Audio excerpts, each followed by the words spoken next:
And intuitively, I got guided towards Shiv Sadhana, which is, I started with the intention, I read about it and why Parvati did that tapas to attain to Shiv and all that. And I felt, okay, maybe I should try this Sola Somvar thing because I also wanted to balance my own divine masculine. And obviously, I was hoping some kind of union with her kind of aspect initially. But then as I started that in the June, then I felt like, oh, this is in like every week by week, I was feeling very grounded. Okay. So exactly 1 year back, I had broadcasted Karthik's interview on my channel on Empower Hour. Most of you are well versed with Karthik's journey. All those who are new to the channel, you must go back to my playlist called Empower Hour and see Karthik's interview. All those who don't know him, Karthik is a twin flame whose twin flame is 30 years older to him. Today is her birthday. Last year also, when we had broadcasted this interview, we deliberately chose this date because it is his twin flame's birthday today. So happy birthday, Karthik. I'm Thank you. wishing you happy birthday on behalf of her, obviously. It always goes like that, right? I always wish twin flame on twin flame's birthday. Yeah. It feels really nice to wish them on that birthday. It gives you that sense of belonging or that sense of being in whichever type of union you are in. And since he shared his journey last year, there have been so many people who have messaged on that podcast that I connect with Karthik so well and I want to know more about how he's doing. Somebody told me that I'm traveling to Bangalore and I want to meet Karthik. So many people are able to relate to him, they want to talk to him. And now, as he is going to France for his professional assignment, he decided to take a break here in Dubai. So that's how we took a chance to catch up with each other. And we were very happy to again see each other after Jan. Jan, Like yes. this Jan, we all the retreat people from Pune, which happened in 2025 Jan, we had again some sort of a reunion with each other. So that time I met Karthik. And after that, we are catching up today. And I want to take this opportunity to ask him that what has been the progress in his journey since he shared the whole experience of his twin flame encounter and awakening and whatever. What do you have to say, Karthik? I think it was definitely a major milestone coming into your channel because it brought a lot of acceptance in me that yeah, I'm ready to tell the world about it. Before that itself, I think Retreat had allowed me that, but just allowing me to be there in your channel and publicly to people to know about it, we have got a lot of acceptance that yes, this is what my journey is. And I think that has brought a lot of shift. Though there is nothing, we are still in a no contact zone. There is nothing majorly happening in the physical. We have met several times through our community. There's absolutely been silence. There's nothing been there. But in terms of my personal progress, I think the whole focus has shifted from her being the limelight towards more about my own internal process, the journey of divine and becoming a better instrument for the divinity and serving the world, right? So it started with my last year at the same time. I had taken a trip to Europe as well. After that was in May itself. And after that, I don't know something, it felt a huge timeline shift or a portal shift. And I came back and I felt I'd come back after years. And until then, I'd never felt I had a strong calling to go to these spiritual places in India. And suddenly, out of nowhere, I felt I need to go visit these places. And then I was okay, it'll happen when it has to happen. I'm not going to force it. Varanasi was one of the first ones that came into me. But then I was like, okay, let's see when it happens. And intuitively, I got guided towards Shiv Sadhana, which is, I started with the intention, I read about it and why Parvati did that tapas to attain to Shiv and all that. And I felt, okay, maybe I should try this Sola Somvar thing because I also wanted to balance my own divine masculine. And obviously, I was hoping some kind of union with her kind of aspect initially. But then as I started that in the June, then I felt like, oh, this is in like every week by week, I was feeling very grounded. I was feeling, and eventually that also led me to do my first Shakti Sadhana during Navratri, which was immensely beautiful. I had a very like huge mystical experiences, and I've shared that with you as well. That felt a strong shift where I felt started feeling oneness with the nature. I started connecting very differently than before. During the spiritual awakening itself, that is the initial happens, but now it was much more vast. the oneness, the feeling of oneness in the heart, the amount of times last year I've cried out of bliss that I felt, the ecstasy that comes out was beautiful to witness. And so since then, I think then automatically out of nowhere, towards the end of my Shiv Sadhana, it was coming during my birthday week. And I ended up being in Varanasi for it. And I had a hugely mystical experience in Kashi, which has shifted my whole perspective to the larger scale on the bigger picture of things. Just it's no more about the twin flame journey, it's more on the whole new earth aspect. And that is what has led to our program, Ascension Accelerator program. And that also happened organically, flowed. I used to talk to you, I used to talk to Shaida, and then I had some info about it in Kashi. And then I told both of you, and then automatically it just happened to this year we have started this whole program. So I'm quite excited. So there's been a lot of shift in that. And then since December, I went through another set of activation, which has led me into Tantra. And so then in February, I got initiated into Tantra. So I've now been to Dashma Vidyas, which is very interesting. I never thought I would get into all of this, but I feel there is some kind of purpose that I have to have a correlation of the ancient Indian texts with the modern spirituality and correlate to it in a lot of different levels, right? I'm still figuring out, digging into the knowledge. I don't know where that's coming, but I'm doing a lot of research in this aspect, and I'm trying to correlate a lot of ancient texts with the knowledge that we have right now. So it's been a fun ride. At the same time, like I've felt very detached from the space of physical need of her presence, and which has been, I would say, like bittersweet to some extent, but it's been a good shift. That is the major, is what I would say, after coming into your channel last year. And today, coincidentally, it happened to be the same that we meet. I mean, it's really some sort of a divine intervention, I would say, because we had not planned. Yeah. It just happened. Just 2, 3 days back, you said that you are Yeah, because going to be there. my first initial plan was just 1 hour of a layover in Dubai, and because of some issue, my flight was disrupted, and I had 6 hours of layover. I might as well step out, right? Yeah. Why spend time inside the airport?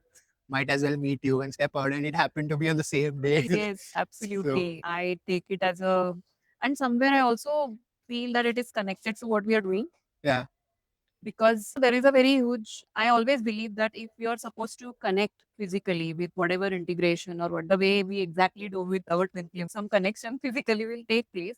Only then there is some sort of an energetic integration that happens. I think if we are doing work together, then also these things will yeah, happen. I have happens. experienced it with some other people also.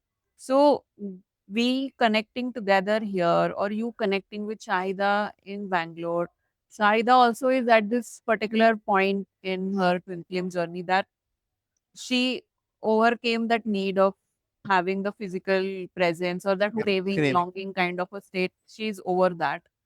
I am also over that in last 5 years. It's not, I was not over it when he was here, but it happened after I was probably literally forced into that state that, okay, you Yeah, can't you can't have that. Okay, there is, it's not given to you. I am all obviously over, though, okay, his presence is there, but that whole, some sort of unacceptance that I was dealing with, that, oh, how can he just be taken away from me, and that whole feeling of betrayal by the divine and all that. I processed all that. So now I'm completely okay with it. You are also very Yeah, much in the yes. similar boat where overridden that need of longing, craving. And somewhere I feel that this is a real feeling of liberation. I think I told you, I think I was telling this to you in November after Kashi. I said I felt chains were off Yeah, me yeah. after a Yes. good 12 years of this journey. I have also felt in different ways. I Yeah, mean, yeah, your experience has been different, but ultimately you felt liberated. liberated. For me also, I felt liberated. Shahida also must have her own story when it comes to this whole feeling of liberation.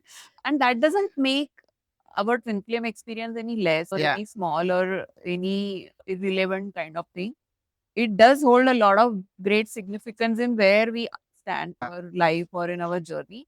And it is a backbone for sure, without which we couldn't. It is definitely a medium for our larger Yes, picture. yes, absolutely. Nothing to disregard it, always grateful for what the experience Yeah. has, but it is just that there is much larger than someone. Absolutely. So I truly want to say that there are so many people now also, when I'm talking one to one with people, people are seeing so much different type of information on the internet.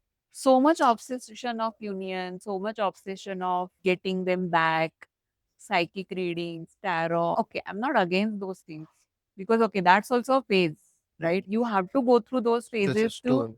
overcome those phases. But still, I feel that there are some people who are still stuck in that loop, which they could, by their own choice, overcome, but they still get stuck. But looking at our three of us, I feel that okay, if we are able to do that, then anybody else can also Okay. do that. And there is nothing tragic about it. So ultimately, you give up on the idea of union, right? So Yeah. basically, you are a failure. Yeah. This is what people feel, but that's not what it is. I think the union does not have to be physical in Yeah. general. It is also inner state Yeah. of and mindset as well. I met her few days back in our temple. And I think that was the most balanced state that I've felt since the last time after the retreat that I've met her. I think this was the one where I felt very balanced, where I didn't feel that chaotic energy of push and pull around, and it was a lot more silent. And I felt it was my state of mind that it is fine. I'm fine. I've become so comfortable with the silence Yeah. as well that I was able to integrate it in a different way. That gift that you had given her, the Oh yeah, the gratitude Saraswati box. picture Yeah. and all that, she has never come back on that. No, she hasn't. I think that was also some point of that was in last October, right? That was just after my that also I didn't doubt it. I felt that if some force was making me do it because there was a lot of things that I could fear out of it, but I just made it happen. And very next day we met in my friend's engagement, and she was fearing me a lot that day. I've never seen her fear that, and I feel that was one of the plausible turning points that could have happened, but there was a free will and play. And since my journey has taken a whole different route in terms of the divinity aspect of things, right? So she's not got back to it. She has opportunity to after that my Kashi experience also we met couple of times and there were divine intervention where she was not supposed to be there. She was there in those events and things like but yeah, there's no been proper interaction. We have had eye contact once in one of my friend's wedding which felt 1,000 words were spoken, but nothing specific. There's not been a word out of her in the physical. I feel like there is something she's processing a lot because if she was really offended, she could have come out and Yeah. said something about it, right? Yeah. She has not spoken a word about it to because she's also spent a couple of hours with my mom in one of the events. So they spoke, but nothing about me, right? She could have, if she was Yeah. offended, she could have spoken a word. I don't think she would have felt offended about it because the kind of things you had made Yeah. for her, it was so beautiful. And the goddess or whatever, like you, the way you see her, you were just trying to depict that in Yeah. your expression. I think anybody will feel absolutely positively overwhelmed Yeah. rather than getting offended. So probably she got really confused about how to react to Yeah. this whole thing. I Also, mean, like with one part of her wants to appreciate that, but she can't do that openly yeah, because there's a of the lot of 3D negative construct. stuff. Yeah. And also, I feel like the more the physical manifestation of the space that I've built, which is also, I believe, is from this unconditional love that I hold for this journey the more that has come into physical manifestation, the more detached I have become from that physical need from her, right? I've become, there is many other layers that I've discovered and flowed through for that space. But one of the major reason that space has come into is because of this journey. I don't think if not for this journey, I'm still yet to discover what's the whole larger purpose of the space, the Yeah. studio that I've come through and all that. But it is that space holds a lot of energy for me right now. And I think from after this travel, there might be more larger shifts. Let's Oh, see, yeah. because every time I travel, I feel like there's a huge timeline leaps that I take or Yeah. Yeah. Very much. shift that happens for sure. And I also feel that you have some connection with Paris. I mean, Definitely, yeah. some France in general is some ancestry, something. I don't know. yeah something There is something for you to anchor over there. yeah and So then that's come why you keep going there, or it has been like yeah your place yeah in because some my way. awakening also happened there. My first dark night of the soul happened there. And every time I travel and come back, there's a major shift that happens. So I feel there's definitely something there in terms of probably the grid work or Yeah, some yeah, kind yeah. of Person. thing. And generally, even when I travel, even if I'm going to Mumbai, even in India, when I Yes, travel, when I come back to Bangalore, I feel some shift. I can sense that energy shift, right? So that is 100%. definitely there. 100%. And I feel even this particular sequence that you were in Bangalore, then now you're here, Dubai, yeah. now you will go to France, and the kind of people that you're planning to meet there, I think those people are also pretty much significant in many ways. Yeah. So, one question I want to ask you is, as you said that in reading this Dolores canon, three volunteers, new three waves of volunteers and the New Earth, and you're also doing the Tantra study. How would you correlate these two? I think I have not fully come to a center point of it, Okay. but I can see there are a lot of correlations, right? Like how in Tantra, there is a lot of significance about the masculine and the feminine energy. And also these beings, like these, whatever I study about Tashma Vidya and all that, it's coming from the same source, but it's split into different fragments of energy, right? And if I'm relating that to the whatever is spoken about 3 ways of volunteers, it's also about different soul being fragmented into different energy points Yeah. to have its own experiences. So I feel like there is a lot more that can be interlinked and correlated. It's just that it's gonna take me much more larger time to fully dwell into it. But there is definitely a correlation. That is where I feel that is why I'm so intrigued to learn both sides of the story, Yes. so I can bring the middle ground at some Yeah. point. But it is very intriguing. The whole part. At some point, I feel like I can drop everything and just do the research. But It's so true because when we started working on the Ascension Accelerator, especially, now we are mixing both the topics, but that's fine. Ascension Accelerator always has been like my yeah, passion or whatever, because always I have felt that even though I am having a twin flame topic, I feel that some part of my soul calling or soul purpose is related to twin flame journey or the people who are facing any issues in the journey.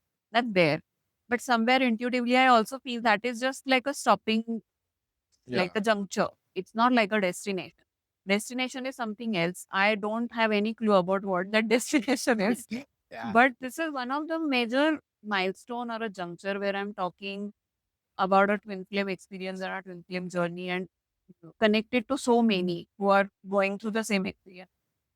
But when it comes to the Ascension Accelerator, I know that, okay, there is something which is getting bigger than the twin flame experience, where twin flame experience also is a major element of that, but it's going bigger big- and better and broader in every sense.